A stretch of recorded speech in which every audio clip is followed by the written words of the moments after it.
Warahmatullahi wabarakatuh. Yang terhormat kepada Bapak Dr. Muhammad Mona Adha, SPD MPD, dan yang terhormat kepada Bapak Febra Anjar Kusuma, SPD MPD, dan teman-teman yang berbahagia. Baik, di sini izinkan saya sebagai moderator akan memandu jalannya presentasi pada pagi hari ini. Baik, di sini kami akan mempresentasikan tentang studi lapangan di daerah Bukit Kemiling. Baik, selanjutnya yaitu di sini saya akan membacakan kelompok 2 BPKN.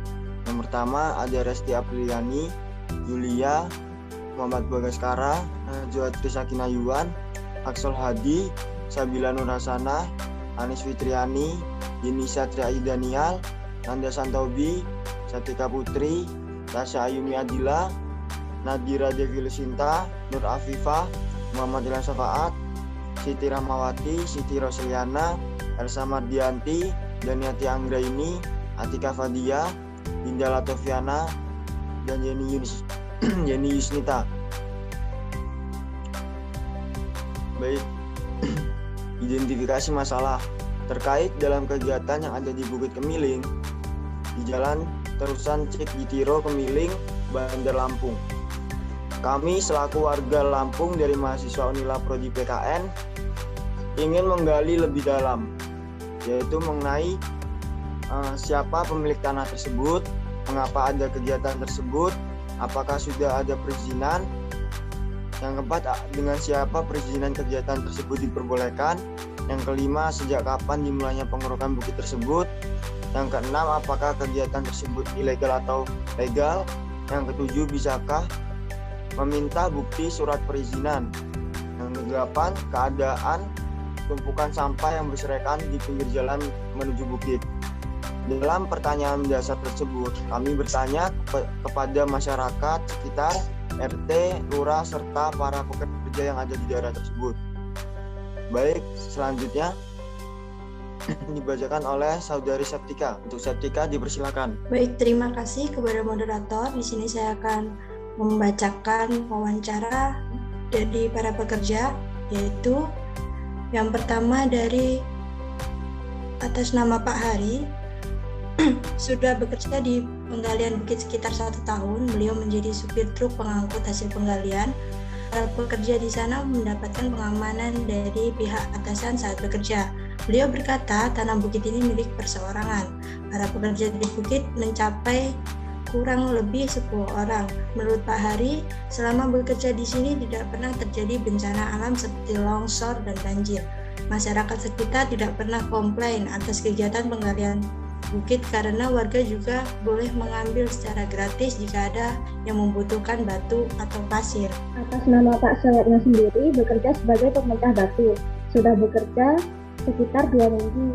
Saat ditanya tentang kepemilikan bukit, Pak Soyatnya menjawab tidak tahu menau tentang hal itu. Di sekitar bukit ini tidak pernah ada kejadian tanah longsor dan banjir. Pak Soyatnya juga tidak menjawab saat ditanya tanggapannya mengenai pengerukan bukit karena dirasa tidak memiliki wewenang hal itu. Dalam wawancara tersebut, mereka menjelaskan bahwa tidak tahu mengenai kepemilikan lahan bukit tersebut. Baik, saya kembalikan kepada moderator. Baik, terima kasih pada rekan saya yang sudah menyampaikan hasil wawancaranya. Dilanjutkan oleh hasil wawancara dari warga yang akan disampaikan oleh Saudari Anis dan Yulia. Terima kasih moderator. Di sini saya akan menjelaskan tentang wawancara masyarakat atau warga. Di sini kami mewawancarai 2 warga yang bernama Pak Rianto dan Pak Hendri. Pak Rianto merupakan warga masyarakat sekitar yang sudah tinggal selama 4 tahun di sini. Selama beliau tinggal di sini tidak pernah terjadi bencana seperti banjir. Gundukan sampah yang ada sudah lama, sejak sebelum beliau berada di sini, memang gundukan sampah tersebut sudah ada. Tindakan yang dilakukan masyarakat untuk mengatasi gundukan sampah tersebut, mereka hanya memberikan pelang dilarang membuang sampah sembarangan. Namun hal itu, pemerintah sendiri sudah mengangkut sampah, namun tidak setiap hari. Untuk jalanan yang rusak, beliau mengatakan bahwa jalanan tersebut selama beliau tinggal, belum ada pemerintah yang melakukan tindakan untuk memperbaiki jalanan tersebut. Untuk kepemilikan tanah, beliau mengatakan bahwa dahulu pemilik tanah atau bukit tersebut merupakan Bapak Sahrudin yang merupakan mantan gubernur Lampung. Namun sekarang beliau tidak mengetahui siapakah kepemilikan dari tanah tersebut. Sekian yang dapat saya sampaikan. Wawancara warga kedua atas nama Bapak Henry, tukang jahit. Beliau merupakan warga baru, sekitar 50 hari tinggal di sana, jadi tidak banyak yang diketahui. Berikut adalah hasil wawancara kami. Beliau merasa risih dengan keadaan sampah yang ada di lingkungan tersebut. Tanggapan beliau terhadap sampah yang ada di sekitar lingkungan tersebut kurang baik, dapat merusak lingkungan sekitar. Tindakan yang dilakukan masyarakat yaitu hanya memasang pelang dilarang membuang sampah di sini. Namun tidak ada tindakan secara lebih luas. Harapan beliau semoga pemerintah dapat memperhatikan sampah yang dapat merusak lingkungan. Tanggapan beliau tentang pengerukan tanah tersebut, beliau merasa sangat terganggu atas pengambilan tanah tersebut membuat debu masuk ke dalam rumah, sehingga rumah akan selalu kotor dengan debu. Selain itu, sebab atas pengerukan tersebut, beliau merasa cuaca berada di lingkungan tersebut panas dan tidak sejuk seperti dulu. Baik, saya kembalikan kepada moderator. Terima kasih pada rekan saya yang telah menyampaikan materi. Selanjutnya yaitu penyampaian materi dari wawancara RT oleh Indira dan juga Tasya. Untuknya dipersilakan. Pertama adalah wawancara dengan RT Bapak Radius Prawiro selaku RT Perumahan Gria Cempaka.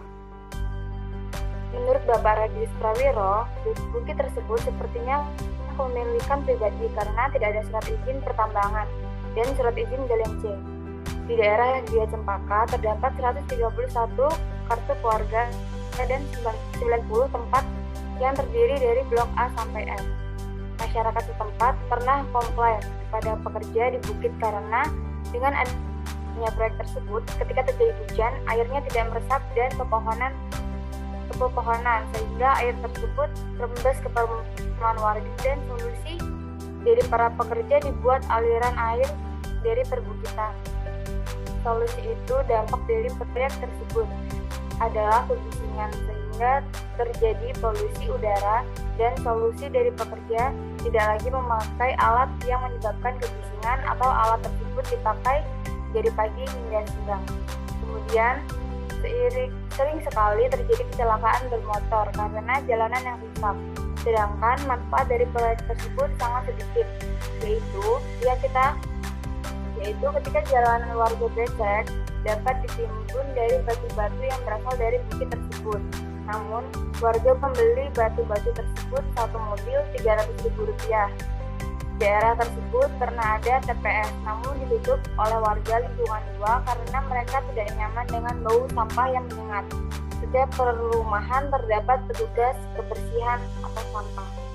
Selanjutnya, wawancara dari Bapak Julianto selaku RT 1 lingkungan 1. Berdasarkan hasil wawancara anggota kelompok kami kepada Bapak Julianto selaku RT setempat mengenai hasil studi lapangan kemarin bahwa daerah pengerukan tersebut merupakan hal yang diperbolehkan atau legalitas dilakukan, tetapi pemilik wilayah pengerukan tersebut tidak pernah melaporkan apapun.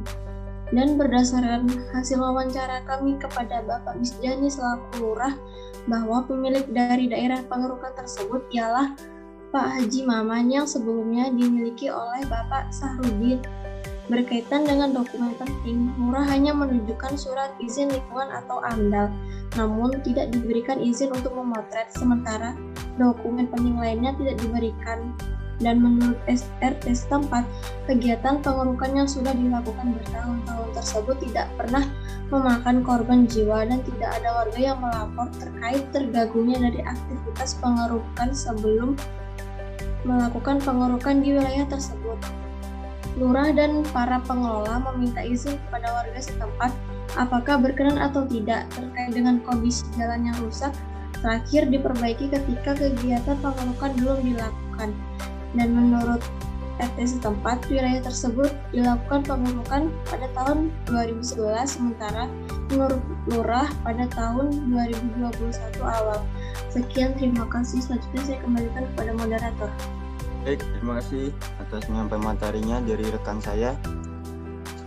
Selanjutnya yaitu membaca materi dari Daniati. Baik, di sini saya akan melanjutkan yaitu wawancara dari lurah. Berikut adalah hasil wawancara kami kepada lurah. Dari sepengetahuan lurah di sana, tanah yang sekarang sedang dilakukan pembukaan lahan adalah sebelumnya milik Haji Maman. Dan untuk yang sekarang, beliau kurang mengetahuinya. Dan dari sepengetahuan Bapak Lurah, pengelukan itu dimulai sejak awal tahun 2001. Menurut Bapak Lurah, untuk surat izin, khususnya surat izin lingkungan itu pastinya ada, dan itu sudah diberikan dari pihak penanggung jawab pengerukan kepada kepala desa di sana. Tetapi untuk surat AMDAL, Bapak Lurah kurang mengetahuinya, dan beliau menyarankan untuk mencari informasi lebih lanjut ke pihak pengelola aktivitas pengerukan pembukaan lahan tersebut. Lebih lanjut ke pihak pengelola aktivitas pengerukan pembukaan lahan tersebut.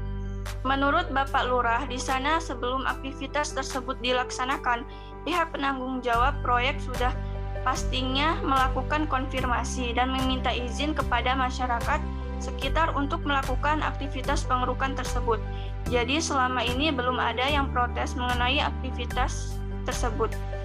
Saya kembalikan kepada moderator. Baik, terima kasih kepada rekan saya yang sudah menyampaikan hasil wawancaranya. Selanjutnya yaitu dari Aksol. Terima kasih moderator. Di sini saya akan membacakan solusi dari hasil kami bersama, yaitu jika memang pengerukan tersebut tidak memiliki perizinan, hal tersebut sangat disayangkan karena merugikan para masyarakat karena itu adalah milik negara. Lurah, RT, serta warga maupun aparat pemerintah atas lainnya tidak boleh menutup-nutupi dalam kegiatan ini karena hal tersebut merupakan tidak cinta negara dan tidak ada rasa bela negara karena tidak ada rasa peduli terhadap negaranya sendiri, terutama lingkungannya sendiri. Kami selaku mahasiswa UNILA, Prodi PPKN sangat menjunjung tinggi nilai nasionalisme dan cinta tanah air. Sehingga kami melakukan observasi terhadap daerah tersebut. Dan salah satunya di perguruan itulah yang menjadikan daya tarik kami melakukan kejelasan pengerukan bukit tersebut. Namun sangat disayangkan sepertinya masyarakat serta aparatur daerah tersebut sepertinya menutup-nutupi siapa pemilik dan juga atas perizinan.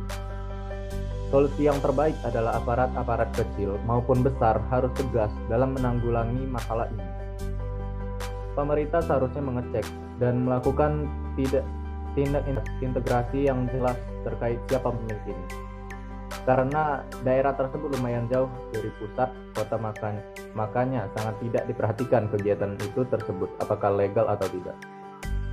Dan solusi untuk permasalahan sampah tersebut adalah masyarakat dapat mulai membuang sampah pada tempatnya dan menyediakan tempat sampah di rumah masing-masing. Pemerintah dapat bekerja sama dengan Dinas Kebersihan setempat dan warga sekitar untuk menggalakkan program cinta lingkungan hidup dengan menyediakan lebih banyak tempat pembuangan sampah dan setiap harinya ditugaskan petugas yang akan mengambil sampah-sampah tersebut sehingga tidak bertumpuk sampai menghalangi fasilitas umum seperti jalan di daerah tersebut.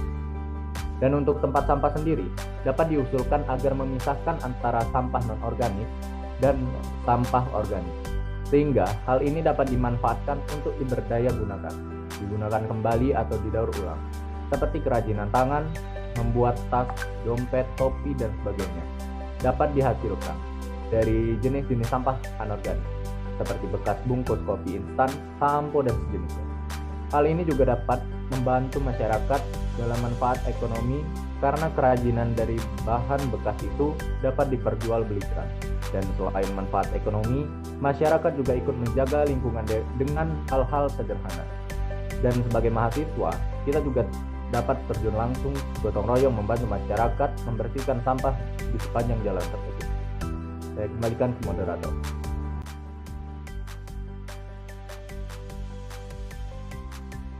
Kata legal. Nah, kalau ilegal nggak ilegal itu saya kurang paham ya, karena itu kan dia harus ada keputusan hukum ya. Yang ilegal apanya? Bukitnya Kepemilikan. atau Ya, kepemilikan.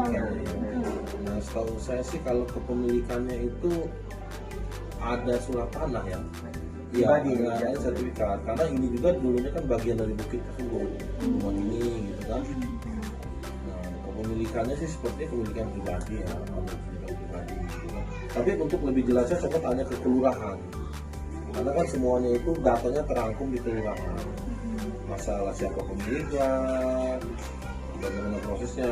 Karena memang saya menjabat RT di sini baru hampir lebih kurang setahun. Tapi saya tinggal di sini lebih kurang itu udah 5 tahun. 5 tahun 2016 berarti 7 tahun ya. 7 tahun saya tinggal di sini. Kami tadinya masih nginduk ke RT 01 Pak Juli. Setelah ada pemekaran itu dipekaran dibentuk RT sendiri. Nah, historisnya seperti apa, bagaimana prosesnya, saya datang memang sudah ada pengurukan bukit gitu. Itu satu. Yang kedua, kalau untuk masalah izinnya atau segala macam, coba tanya ke perizinan. Kan perizinan tuh yang punya data kan, apakah satu hal yang berbentuk dengan tambang kan, mengumpul tambang kan galian C kan, tambang galian C. Coba tanya ke perizinan. Tapi kalau masalah kepemilikan tanahnya itu, setahu saya sih itu ada pemiliknya masing-masing. Masing-masing ada punya ini punya gitu kan. Dan berbentuk sertifikat Pak ya. Ya kalau sertifikatnya coba tanya dulu deh. Saya nggak berani ya, karena saya belum lihat fisiknya ya. Nah, terus apa lagi? Di daerah sini ada berapa kakak, Pak? Kalau di sini nih lebih kurang kakaknya itu Dan atur sekitar ya, lebih kurang sekitar 131. Ya, tapi yang menempatinya di sini adalah sekitar 90 di perumahan Gria Cempaka Permai 90. Kalau perumahan atas, perumahan The Royal Resident itu sekitar 40 kakak. Nah, kalau jumlah kaplingnya 50. Di sini terdiri dari blok A, blok B, blok C, blok D, blok E, blok F, G, sama BB. kayaknya ada 2. Bahwasannya bukit itu sejatinya adalah penyerapan air. Ketika air hujan turun itu, air itu tidak langsung turun ke bawah tapi diserap oleh bukit, tanam-tanamannya, pegunungan. Nah, dengan adanya bukit yang sudah menggundul, nah, itu jadi air itu tidak bisa lagi diserap oleh tumbuh-tumbuhan yang di bukit. Sehingga kalau hujan deras, air dari atas itu sering netes ke sini, ke jalan sini. Banjir, tapi enggak. Banjir Sampai juga. banjir enggak? Cuma kan kita khawatir, namanya alam sampai Semakin tahu. lama. Iya, namanya alam kita nggak tahu kan. Sama mereka di bawah aliran. Jadi dari sini ke sana. Tapi tetap aja, kami warga khawatir dong. Dampaknya kalau terjadi longsor, takut kan. Walaupun katanya di sini bukit ini batu semua. Cuman kan kita nggak tahu alam kan. Terus ini bising, suara, judul alatnya itu ya. Jadi polusi udara juga. Memang benar waktunya siang, tapi kan tetap aja yang tinggal siang di sini merasa, apalagi yang dekat dengan bukit rumahnya, merasa terganggu adanya kebisingan tersebut. Terus kalau untuk jalanan kan itu rusak ya Pak? Mungkin kan itu dari bawa truk itu yang bawa material dari bukit ini. Iya. Nah itu untuk masalah jalan, warga ini pada komplain nggak? Nah kalau kami jalan di sini, dalam masuk tadi itu. Nah kalau warga atas itu lagi ada kendala sedikit. Jadi jalan itu memang ini sering terjadi inilah yang insiden ibu-ibu perempuan khususnya karena jalannya terjal gitu sehingga perempuan ya kalau pleset lah gitu jalannya itu nggak bagus gitu. Kalau pakai mobil oke lah ya. Nah makanya itu sama warga perumahan atas itu di portal supaya kendaraan proyek itu nggak lewat situ lagi, nggak lewat jalan situ lagi. Karena sebenarnya jalan itu bukan jalan tanah orang, makanya dibuat jalannya itu agak geser ke arah utara karena 8 meter. Nah itu lagi ada kendala, makanya besok atau lusa saya mau diskusi atau ini konfirmasi sama orang BPM supaya diukur ulang jalan. Untuk pro dan kontra, Untuk saat ini sih masih itu ya, bisingan, terus takut dampak longsor ya. Nah kalau untuk pro-nya sih kayaknya nggak ada, kontra lah. Iya. Kecuali kalau jalan kami di aspal, ya mereka. Cuma memang benar, ada sedikit manfaatnya sedikit ya. Jadi ketika jalan kami ini becek, kami timbun dengan batu yang ada di atas. Kami beli. Oh, beli. Kami juga beli. Maksudnya itu beli dalam arti ya bayar ongkos truknya lah. Iya, untuk akses jalan, untuk menutup jalan-jalan kami yang becek-becek ini. Sebenarnya itu hak mereka katanya, cuman nggak tahu apakah perizinannya itu ada atau enggak. Kata mereka kemarin ada, cuma saya pernah baca di radar izin penambangan di atas itu nggak ada izin dari sini. Lagung ini tempat pembuangan sampah itu kemarin ada sempat, tapi kemarin itu ditutup sama lingkungan luar karena kan tempatnya di atas, karena mengganggu dampaknya bau. Jadinya pada buang di itu ya, Pinggiran. Nah kalau pinggir jalan itu gimana tuh? jadi sebenarnya ada petugas soklik di keluar ini ada kok, diambil sampahnya. Nah mungkin itu orang lewat atau seperti apa main lempar. Iya, ada sih. Setiap perumahan itu sudah ada petugas sokliknya. Jadi kemungkinan kecil warga perumahan buang ke sana. Gitu. Mungkin kan di atas kan tempat wisata. Iya. Mungkin orang lewat peminum. Gitu. Atau mungkin warga juga kan belum ada petugas sampahnya awal-awal perumahan kan. Sana kemari.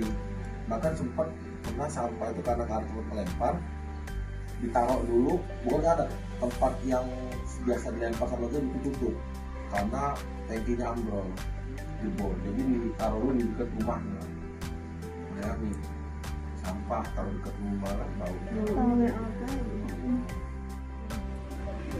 Saya dari perwakilan Lura, kami ingin mewawancarai Bapak terkait kegiatan yang ada di sini ya Pak. Boleh tahu Bapak namanya siapa ya Pak? Pak Hari. Kerja di sini sudah berapa lama Pak? 1 tahunan. Kalau boleh tahu tanah bukit di sekitar sini punya perseorangan apa individu gitu Pak? Perseorangan, berarti punya pribadi ya Pak? Iya.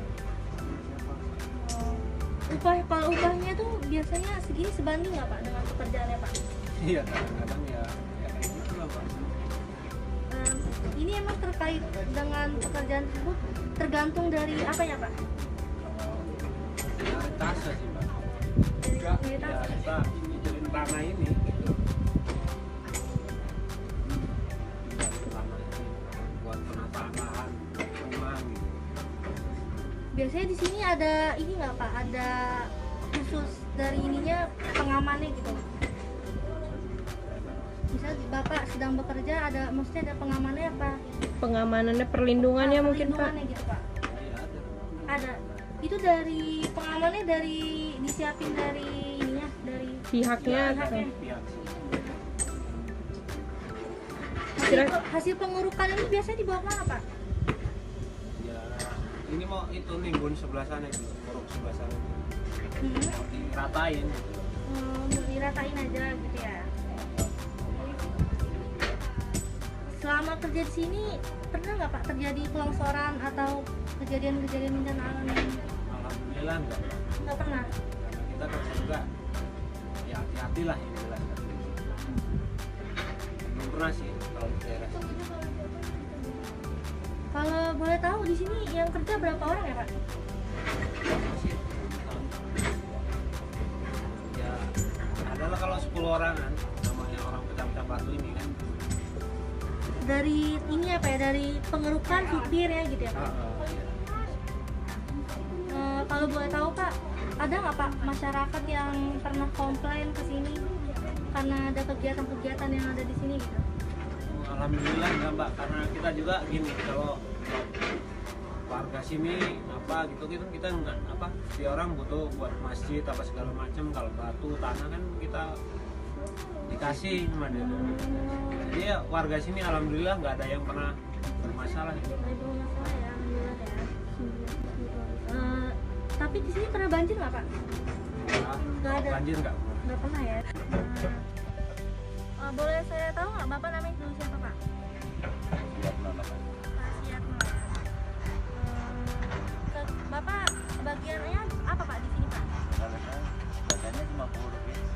Maksudnya maksud saya di daerah perbukitan ini apakah Bapak bagian mengetok batu apa gitu Pak? Mengetok batu aja. Bapak sudah berapa lama Pak kerja di sini Pak? Kalau saya barusan 2 minggu ini. 2 minggu ini. Udah dari tempat. Terkait di sini bukitnya ini punya perseorangan apa punya pemerintah atau bagaimana Pak? Kalau itu nggak tahu.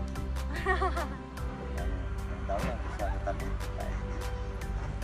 Kalau boleh tahu apakah upah Bapak sama dengan pekerja lainnya apa bagaimana Pak? Tinggal di sini kalau jatuhnya kalau di sini lagi itu yang mungkin ya agak lumayan lah. Tergantung apa yang Bapak ambil ya kan bagaimana? Iya tinggal perintah juga di sini.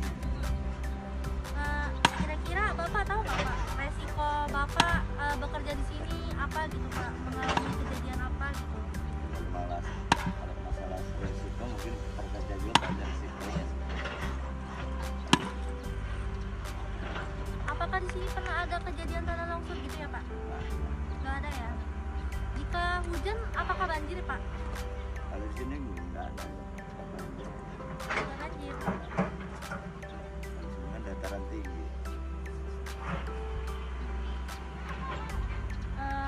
Saya boleh nggak Pak meminta tanggapan kepada Bapak tentang penggerukan tanah ini gitu, Pak? Kalau saya nggak punya wewenang sih kalau masalah cuma urus aja di sini. Benar sekali ya Pak ya. Buat terakhir boleh saya boleh bertanya, maaf Pak, jika lanjang apakah Bapak ada keinginan untuk berhenti Pak untuk bekerja di sini? Ya, kalau punya penghasilan lain mungkin ya punya keinginan kalau mau berhenti ya. Semua orang kayak gitu. Penghasilan dari sini ya sebelum kebutuhan kita cukup ya mungkin masih bekerja. Baik, terima kasih Pak atas jawabannya. Maaf mengganggu waktunya ya Pak.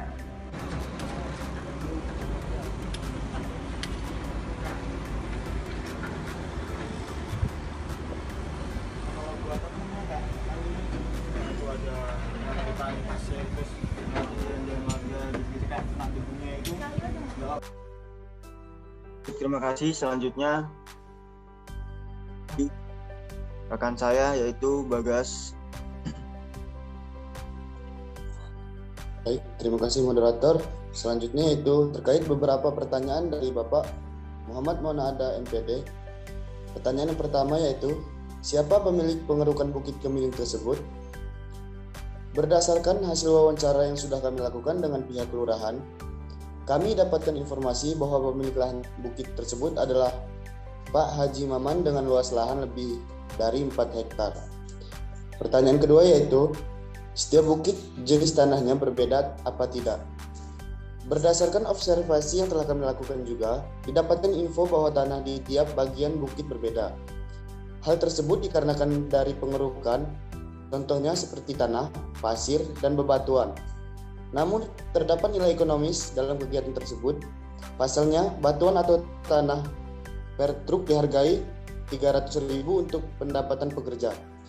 Dari total pengamatan kami, kurang lebih dari pagi hingga sore hari terdapat lebih dari 10 truk yang berlalu lalang untuk mengangkut bahan-bahan material dari bukit tersebut. Sehingga kurang lebih pekerja bisa mendapatkan lebih dari 3 juta dengan pembagian banyaknya jumlah sesuai dengan beberapa para pekerja yang ada. Untuk selanjutnya, kembalikan kepada moderator. Baik, terima kasih. kepada rekan saya atas penyampaian materinya. Selanjutnya yaitu penyampaian materi dari Saudari Elsa. Baik, terima kasih moderator. Selanjutnya itu kesimpulan. Kegiatan studi lapangan ini bertujuan untuk memperoleh fakta secara jelas dari fenomena kerusakan lingkungan. Salah satunya ialah pengerukan bukit yang terjadi di Kemiling, Jalan Terusan Cikditro, Kemiling, Bandar Lampung, dan penumpukan sampah sepanjang jalan menuju bukit. Berdasarkan observasi yang kami lakukan di daerah setempat, menunjukkan bahwa lokasi setempat dilakukan pengerukan secara legal, namun tetap pemilik yang tidak diketahui identitasnya secara pasti. Wilayah tersebut pula tentu berdampak positif secara ekonomis dan berdampak negatif secara sosial. Dampak ekonomis yang diperoleh memberi dampak kepada masyarakat setempat dan pihak pengelola wilayah tersebut. Dalam arti, pengambilan berupa kerikil, bebatuan, pasir, serta tanah dapat diambil secara bebas. Serta keuntungan ekonomis yang didapat dari pihak pengelola adalah mereka tetap mendapatkan imbalan sewaktu rakyat membutuhkan jasa untuk diantarkan kepada komponen tersebut. Baik, terima kasih kepada rekan saya yang sudah menyampaikan materi. Selanjutnya yaitu penyampaian materi dari Saudari Rahma. Untuk Saudari Rahma, silakan. Baik, terima kasih sebelumnya moderator. Di sini saya akan menyampaikan materi kesimpulan. Dampak negatif bidang sosial yang diperoleh seperti terganggunya aktivitas masyarakat di wilayah tersebut sebagai dampak dari proses pengerukan wilayah tersebut. Sampah yang berserakan sebagai dampak dari tidak pedulinya masyarakat terhadap wilayah tersebut, serta kondisi jalan yang bertambah rusak dikarenakan proses pengerukan yang membuat truk secara terus-menerus melewati jalanan dengan membawa beban yang cukup berat atau bahkan terbilang berat. Kondisi wilayah pengerukan tersebut benar-benar tidak diketahui secara pasti bagaimana prosedur serta transparannya, bagaimana aktivitas tersebut dilakukan. Terima kasih, saya kembalikan ke moderator. Baik, terima kasih. Mungkin itu saja yang dapat kelompok kami sampaikan. Apabila ada salah kata, mohon maaf. Kami akhiri. Terima kasih. Wabillahi taufiq wal hidayah. Wassalamualaikum warahmatullahi wabarakatuh.